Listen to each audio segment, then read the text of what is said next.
창세기 말씀, 창세기 말씀, 인생의 하강 가운데 역사하신 하나님, 이제 두 번째 제목을 가지고 하나님의 말씀 증거하도록 하겠습니다.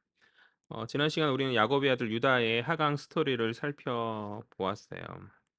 하나님의 택함 받은 보기의 가문의 사람답게 신실한 모습으로 살아야 했을 유다가 내려가며 인생, 하강의 인생을 선택함으로 복받은 하나님 가문의 사람답게 살아가지 못하였죠. 첫 번째로 그는 그의 아버지 집과 형제들로부터 떠나 헤브론 산지로부터 가나안으로 내려가서 그 땅의 거민 아둘람 사람 히라와 가까이 하고 믿음의 길이 아닌 세속의 길을 걸어갔어요. 20절 한번 볼까요? 다 같이요. 시작. 유다가 그 친구 아둘람 사람의 손에 부탁하여 염소 새끼를 보내고 그 여인의 손에서 담보물을 찾으려 하였으나 그가 그 여인을 찾지 못한지라. 아멘. 그러니까 우리는 이 20절에서 유다가 다말과의 동침 후에 매출의 값을 치르려고 이제 아둘람 사람 히라에게, 그러니까 자신의 친구 히라에게 염소 새끼를 주어서 그것을 치르도록, 대신 치러주도록 요청하는 그런 이 장면에서 이 아둘람 사람 히라가 어떤 사람인지는 추측하여 판단할 수 있는 거죠. 도덕적으로 부끄러운 매춘의 값을 치름에 있어서 유다가 자신의 그 매춘 사실을 히라에게 숨기지 않았다라는 이러한 점은 히라 역시 그러한 부도덕한 일에 익숙한 사람이었고, 왜냐하면 도덕적인 사람 앞에서 이런 부탁을 하기가 어렵잖아요. 자신과 같은 동료에게 이런 부탁을 하는 것이죠. 그러니까 아마도 유다의 이 38장에 있었던 이런 일탈들이 이미 오래전부터 히라와 함께 그렇게 이루어지고 있지는 않았겠는가라는 그런 생각이 들거든요. 그렇게 하나님의 사람이 하나님의 사람으로서 거룩에 구별되지 거룩의 구별함으로 나아가지 못하고 그 땅의 사람들과 어울리면서 세속의 삶을 걸어갔고 이는 하나님 앞에서의 유다의 하강인 것이죠. 뿐만 아니라 두 번째로 유다는 가나안 사람 수아의 딸과 결혼함으로 아브라함과 이삭이 피하려고 하였던 혼합의 결혼을 선택하죠. 2절 말씀이요. 2절 시작.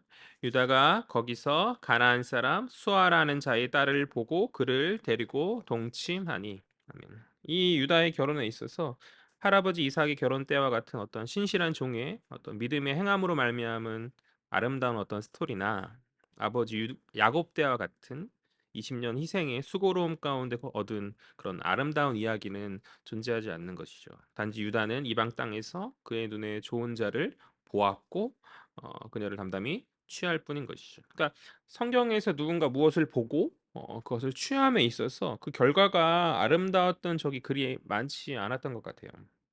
하나님의 뜻을 고려하지 않은 자신의 눈에 보기 좋을 대로 선택한 인생 가운데 그 결과들이 아름답지 않았다는 사실은 신자인 우리들에게 귀한 메시지를 주지 않습니까? 결혼이라는 것은 내 눈에 보기에 좋을 대로 행하는 것이 되어서는 안 되죠. 내 눈에 보기에 좋을 대로 행하는 것이 되어서는 안 됩니다. 왜 그러하죠? 보통 이제 눈에 좋을 대로 하죠. 근데 그래서는 안 된다. 왜 그런가? 함께할 배우자가 내가 하나님 앞에서의 신앙의 그 길을 걸어감에 있어서 지대한 영향력을 끼치기 때문에 그러하죠. 믿음이 좋다가도 결혼 이후에 불신자의 배우자의 영향으로 말미암아서 신앙의 길을 떠나는 많은 교회의 지체들을 사역하는 과정 가운데 보게 되어지는 것 같아요. 또 그것이 아니면 이제 믿지 않는 배우자로 말미암아서 신앙 그 가정 안에 이제 여러 갈등들이 일어나고 신앙 가운데 신앙으로 말미암은 여러 갈등들이 일어나고 어 떳떳하게 신앙생활하는 것에 남편의 눈치를 본다든지 뭐 아내의 눈치를 본다든지 그렇게 어려움을 겪는 지체들도 많이 보게 되었던 것 같아요. 물론 이제 반대의 경우들도 간혹 있죠. 배우자를 선하게 교회로 인도하여 주님 앞으로 인도하여서 믿음의 신앙생활을 함께 걷는 그런 아름다운 경우도 있지만 그것이 쉽지 않고 어려운 길이더란 말이죠. 그러하기 때문에 신앙의 길을 걷는 성도인 우리들의 중요한 결혼의 이 선택은 하나님의 뜻이 고려된 믿음의 선택이어야 하고 하나님 그러한 자녀들을 기뻐하시고 복 주시는 줄 믿습니다. 그러니까 내 눈에 보기에 좋을 대로가 아니라 하나님 눈에 기쁘신 뜻대로 함이 바로 성숙한 신앙이라는 것이죠. 오늘 유다는 믿음의 가문, 그 신앙의 가문에 태어나서 하나님의 특별한 선택을 받았으나 그에 합당한 삶을 살지 못한 채 자신의 눈에 좋을 대로 택하면서 하나님의 기쁨이 아닌 자신의 기쁨을 취하고 있죠. 그러니까 아브라함이 그의 아들 이삭의 아내를 고려할 때 나그네 신앙을 가진 믿음의 사람으로 며느리를 세우려 하였던 것처럼, 또 이삭과 리브가가 야곱의 아내를 고려할 때 마찬가지로 그리하였던 것처럼, 유다는 자신의 배우자를 선택함에 있어서 하나님 아버지의 뜻이 무엇인지, 그가 기뻐하시는 뜻이 무엇인지 물으면서 그 믿음의 길을 걸었어야 했으나 그리하지 못하고 있다. 오늘 본문은 우리에게 그것을 이야기하여 주고 있다. 결혼뿐만이 아니라 친누를 선택함에 있어서도 우리는 명확한 신앙의 잣대 가운데 선택해야 한다라고 그렇게 생각합니다. 유다처럼 비도덕적인 것들을 개의치 아니하는 어떤 아둘람 사람 히라와 같은 세속의 사람을 가까이 하기보다는 믿음의 형제들, 믿음의 자매들, 그런 믿음의 사람들을 가까이 하면서 우리는 거룩의 길을 도모해야 하는 것이죠. 뭐 그렇다고 내가 현재 알고 있는 예수 믿지 않는 불신자들의 친구를 외면하고 등을 돌려라라는 그러한 이야기를 하고 있는 것은 아니에요.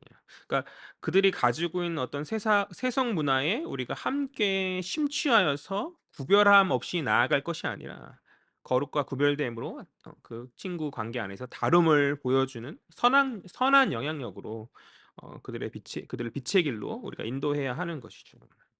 때로 어떤 일들이 어 그 관계 안에서 어떠한 일들이 벌어질 때 그것이 부끄럽고 비도덕적인 것을 알지만 그 무리 내에서 통용되어지는 경우들을 경험하게 되죠. 그러니까 분명 잘못되고 문제 있는 것인 걸 알고 있음에도 불구하고 그 공동체 안에서 그 그룹 내에서 그게 통용되어지는 경우도 있는 것 같아요. 친구라는 이름 하에, 친구라는 이름 하에 그런 경우들이 있는데, 믿음의 자녀로서 피해야 할 것들에 함께 동참할 때 우리가 그들에게 무슨 선이 될 수 있겠냐라는 것이죠. 빛과 소금으로 부패를 정화하고 밝혀야 될 우리가 어둠에 잠식되어 맞서리는 소금 마냥 그 기능을 잃어버린다면 오늘 하강의 선택을 하고 있는 유다와 우리 역시 크게 다를 바가 없는 줄 믿습니다. 우리는 하늘에 계신 주를 바라보며 그들을 이끌고 함께 상승의 인생을 도모해야 하지 않겠습니까? 그렇게 나아가야 한다는 것이죠. 세 번째, 유다의 하강은 그의 세속 친구의 사귐과 그 자신의 욕망에 충실한 결혼에만 있지 않았죠. 또 다른 유다의 하강이 무엇이죠?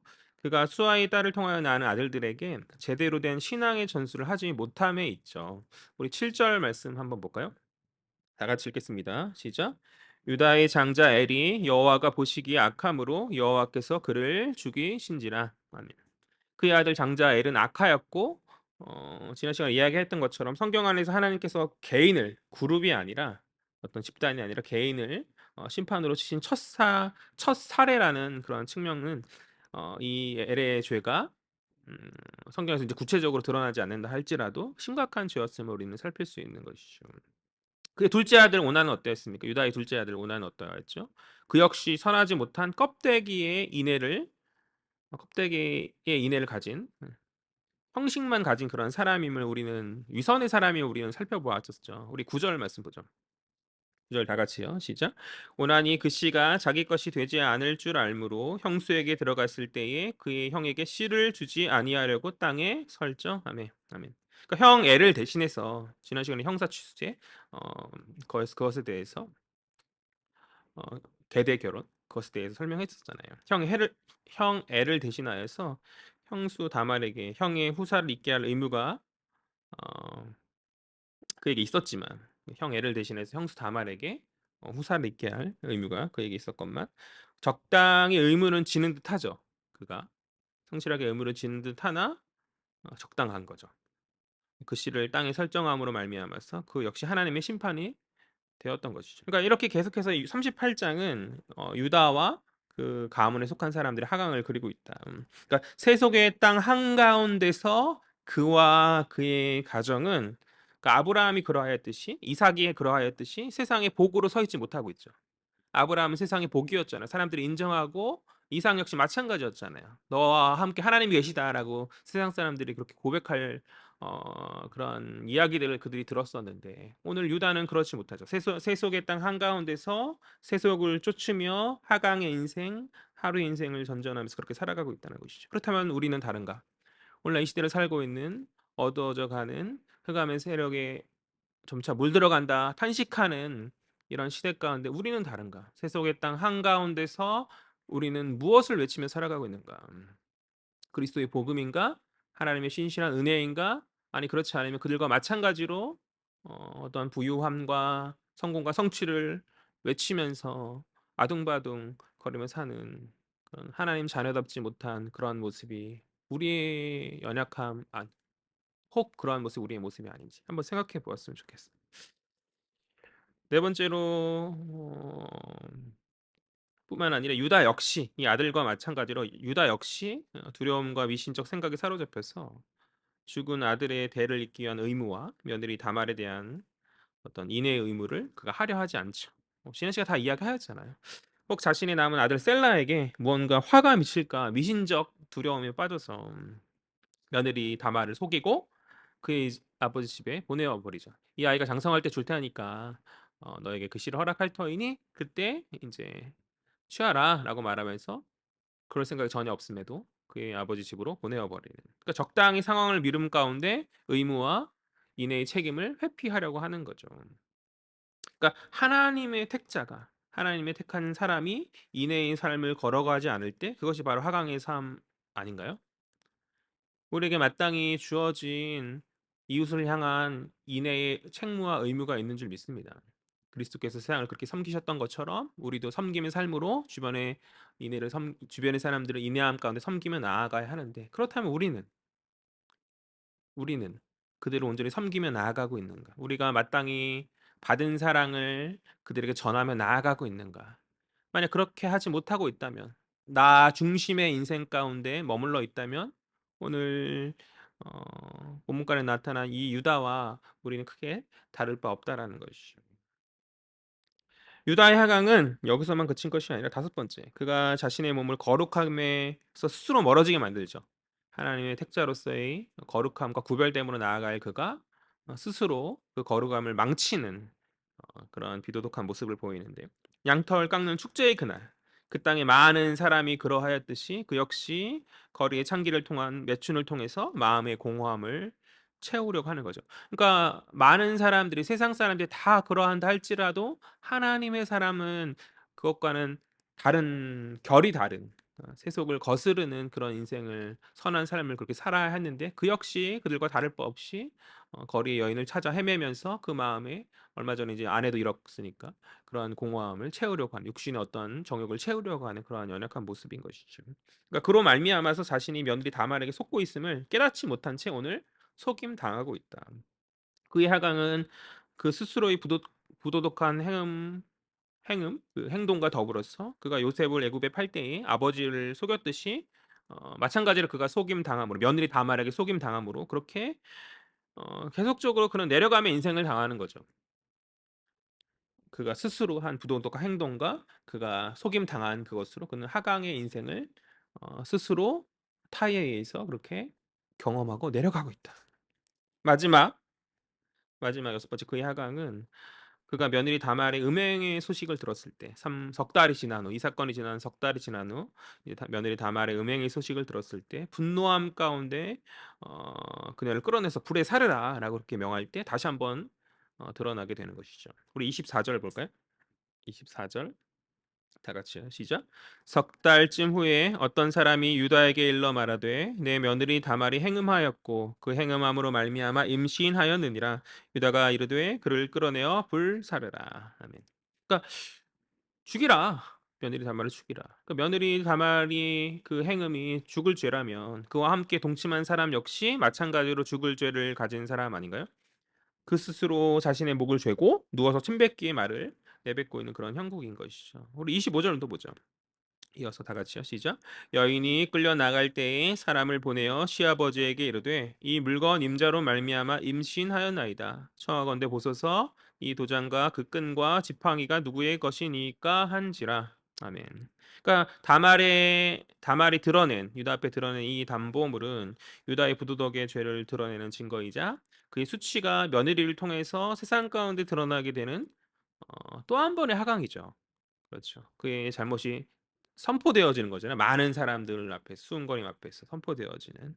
그렇게 그는 계속해서 하강의 인생을 살아갔고 하나님이 복 주실 만한 어떠한 흠모할 것이 없는 그러한 존재였다.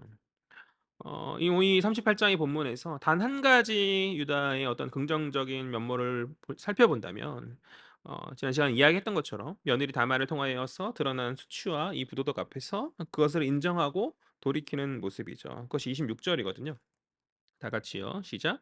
유다가 그것들을 알아보고 이르되 그는 나보다 옳도다. 내가 그를 내 아들 셀라에게 주지 아니하였음이로다 하고 다시는 그를 가까이 하지 아니하였더라. 아멘.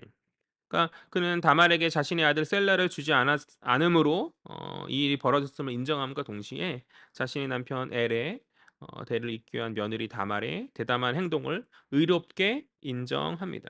그러니까 많은 잘못들과 많은 내려감이 그에게 있지만 오늘 이 결정적인 그의 어떤 잘못이 드러나는 어떤 결정적인 순간에 그는 자신의 잘못을 인정하고 돌이키는 사람이었고 38장 이후에 어떤 유다의 특별한 창세기 38장 이후에 유다의 어떤 특별한 행적에 대해서 더 이상 이제 유다의 포커스를 맞춰서 소개하여 주고 있지 않기 때문에 그 변화의 과정은 알 수 없지만 후에 인제 그가 애굽 땅에서 형제들이 앞장서서 자신을 희생하려는 그 모습을 보이는 것을 볼 때 이 일 이후에 그가 돌이켜서 더 이상 하강의 삶이 아니라 상승의 삶을 도모하면서 변화한 것이 아닌가 그렇게 추측하게 되어지는 것 같아요. 그러나 이제 이런 것들보다 그 무엇보다 중요한 것은 하나님께서 그를 붙잡으신 아니 그러니까 하나님께서 그를 붙잡으시고 그의 손을 놓지 않으셨다라는 것이죠. 그 당신의 섭리 가운데 그를 다스리시고 그와 그의 가문에 복 주심이 더 중요한 핵심이다. 그는 자격 없는 인생이었고 오늘 그의 돌이킴도 하나님의 은혜가 아니었다면 아무런 효능을 발휘하지 못한 채 그렇게 이름 없는 많은 자들처럼 성경의 역사 안에서 희미해져 갔을 거예요. 그러나 하나님 그를 세우셨고 그의 가문을 세우셨고 자격 없는 그를 야곱 가문의 영적 장자로 삼으시고 이제 그를 통하여 이스라엘의 후대 위대한 왕 다윗을 또 우리의 영원한 왕이신 그리스도를 얻게 하시는 것이 이것이 얼마나 큰 은혜의 영광이요 어 복이요 특권입니까?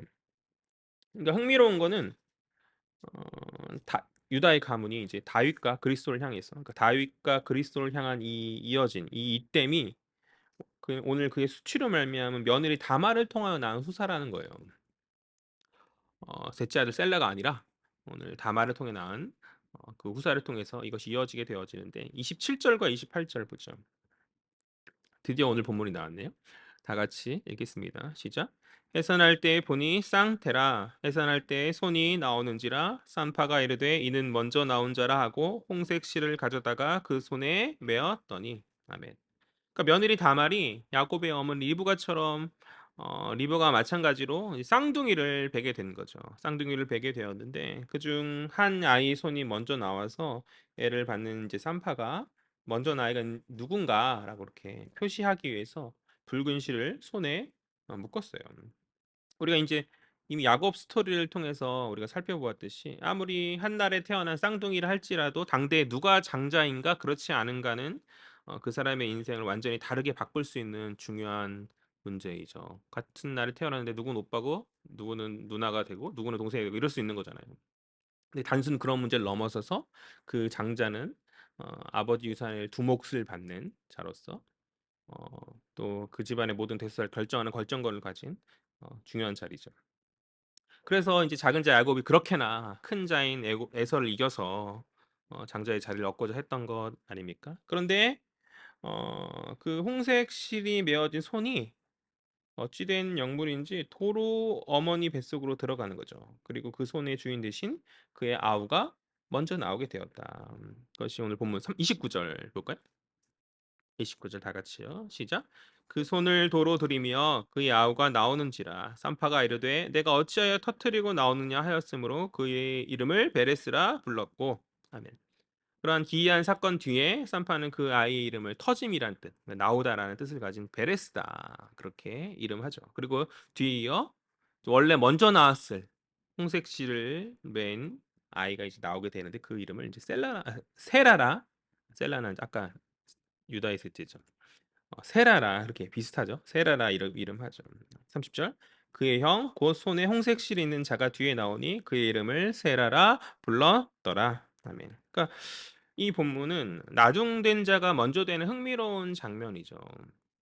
야곱과 에서의 그 태에서의 다툼과 유사한 반복이 지금 이제 벌어지고 있는 거죠. 그때에 나왔던 그때 큰 자가 낮은 자를 섬긴다라는 작은 자를 섬긴다라는 그 어떤 그 신탁의 흐름이 이제 유다의 가정 안에서도 이어지는 그런 장면인데요. 그러니까 형의 발 뒤꿈치를 잡으며 먼저 나오고자 하였으나 어머니의 뱃속 싸움에 실패한 야곱과는 다르게 어찌 그랬는지는 알 수 없지만 어미 뱃속에서의 그 싸움에 승리한 베레스가 형을 제치고 나오는 거죠. 그렇게 동생이 오늘 그 집안의 장자가 되어지는 기묘한 상황이 벌어지고 있다는 것이죠. 그 민수기를 보면은요. 창세기, 출애굽기, 레위기, 민수기를 보면 유다 가문의 자손의 그 숫자를 헤아리거든요. 민수기가 백성의 수를 세는 그런 내용이 있잖아요. 가나안 땅에 들어가기 전에 베레스 유다의 가문 셀라, 베레스, 세라 이제 이렇게 이제 그 가문 대표적인 세 가문을 이제 말하면서 이제 그 가문의 어떤 수요를 세는데 어, 유다 지파가 이제 가나안 사람 수아의 딸로 말미암은 셀라의 자녀를 장자로 세지 않아요. 다말을 통해 낳은 베레스를 장자로 인정하고 그를 필두로 이제 숫자를 계수하거든요. 한번 찾아보죠. 요거는 좀 찾아볼 필요가 있을 것 같아요. 민수기 26장 한번 살펴볼까요? 민수기 26장 20절 말씀.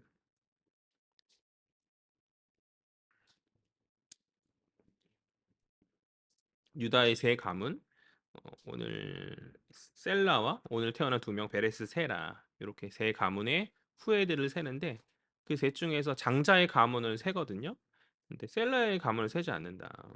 우리 26장 20절 찾았나요? 다 같이 읽도록 하겠습니다. 시작.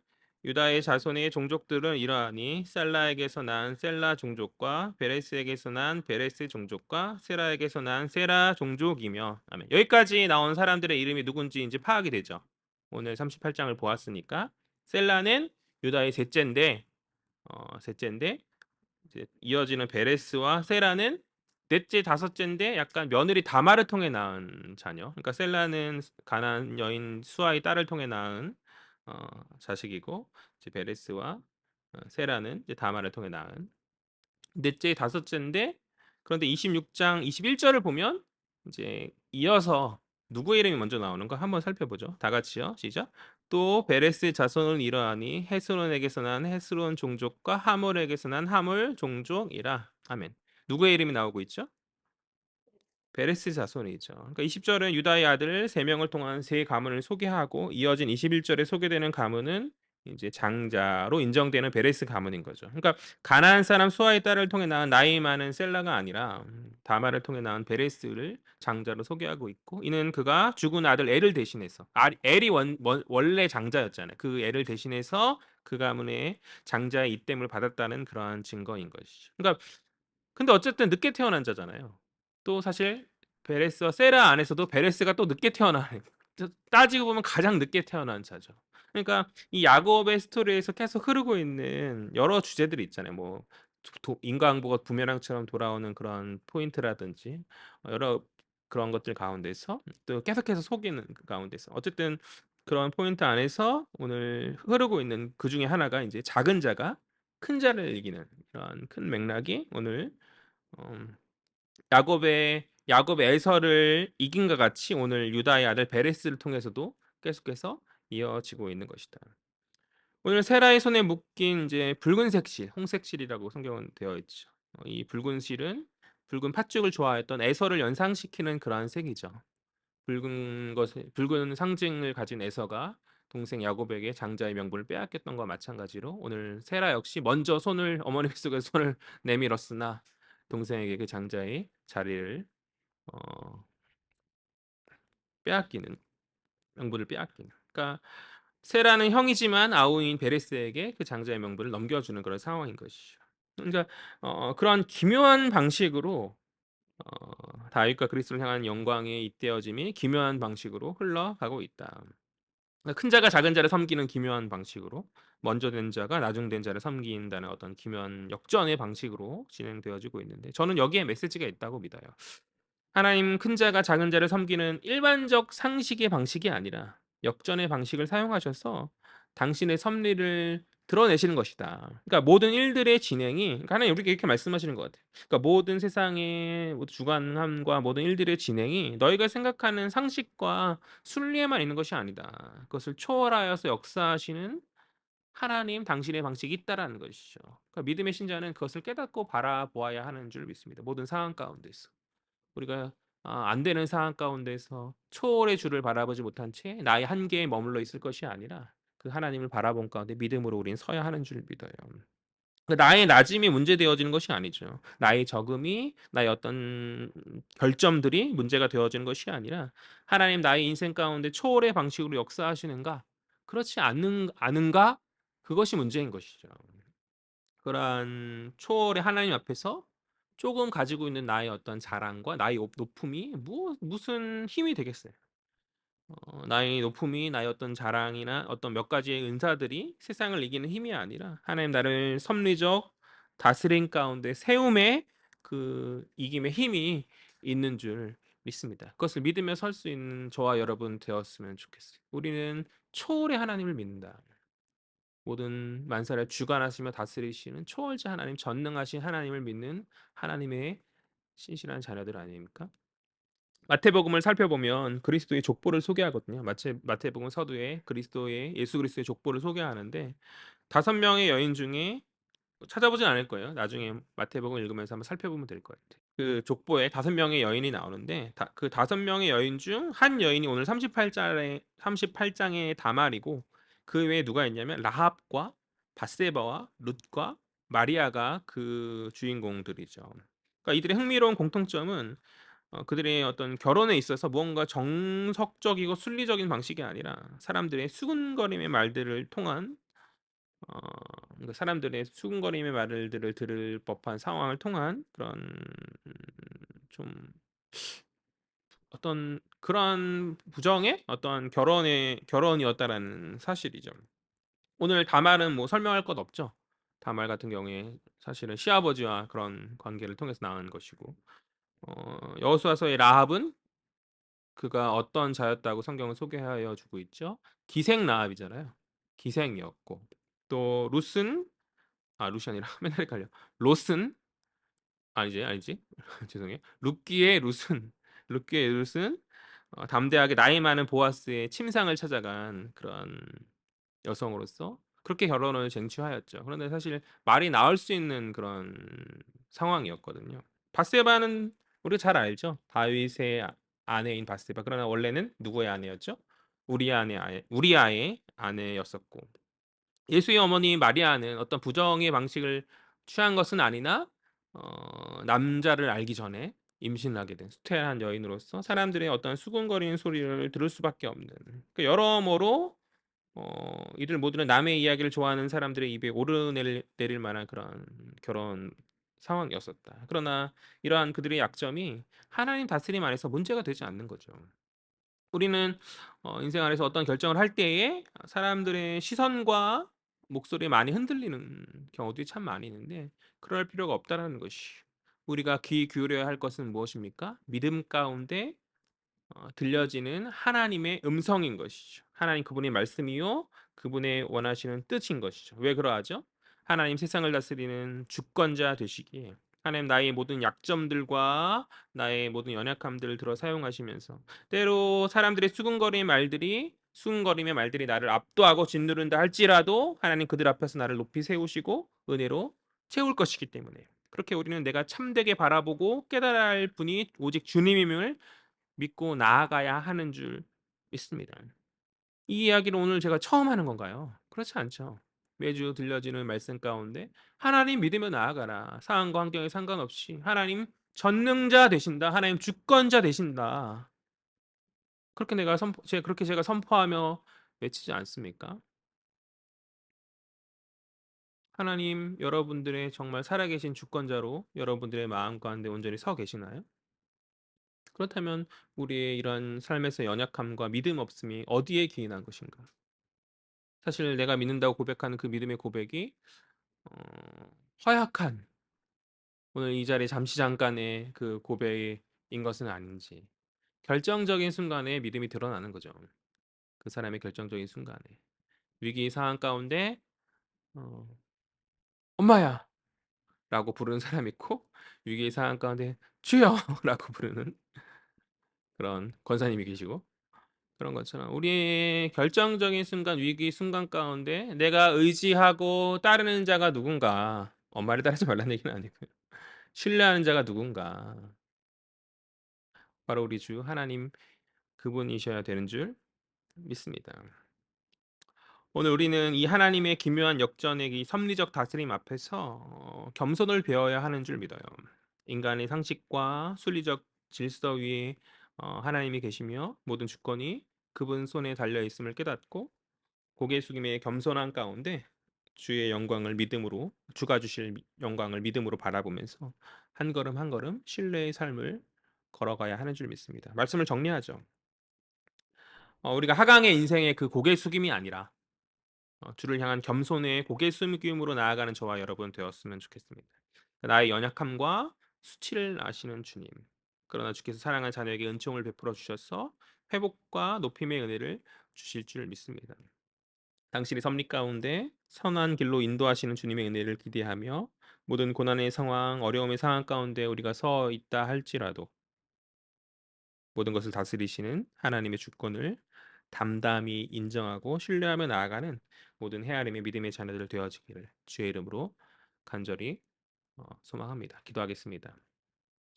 사랑과 은혜의 주님, 참으로 감사합니다. 주께서 저희들을 자녀로 삼으시고 택하심으로 주님 저희들을 부르신 줄 믿습니다. 그러나 자녀답지 못한 저희들의 연약함, 세속적 삶을 쫓았던 저희들의 연약한 모습들이 있었음을 고백합니다. 유다의 삶이 우리와 그와 우리가 크게 다르지 아니하였던 그런 연약한 모습들이 저희들 가운데 많이 있었는데, 하나님 아버지, 결단하고 회개합니다. 주님, 돌이키게 하여 주시옵시고 오직 주를 바라보며 나아갈 수 있는 저와 저희 공동체 될 수 있도록 주께서 역사하여 주시옵소서. 헤아림 공동체를 기억하여 주시옵시고 한 사람 한 사람 주님이 기뻐하시는 믿음의 발걸음을 걷는 자녀들 되어지길 간절히 소망합니다.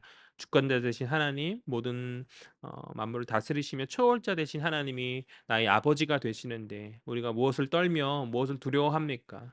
불신으로 나아갔던, 믿음의 연약함으로 나아갔던 저희들의 모습들을 주께서 변화시켜 주시옵시고 담대한 믿음의 사람으로서 온전히 설 수 있는 저희들 될 수 있도록, 그렇게 세상 가운데 빛과 소금으로 구별되어짐으로 그들에게 선한 영향력으로 설 수 있는 저희들 될 수 있도록 주여 역사하여 주시옵소서. 감사드립니다. 이 모든 말씀 살아계신 예수 그리스도의 이름으로 기도합니다.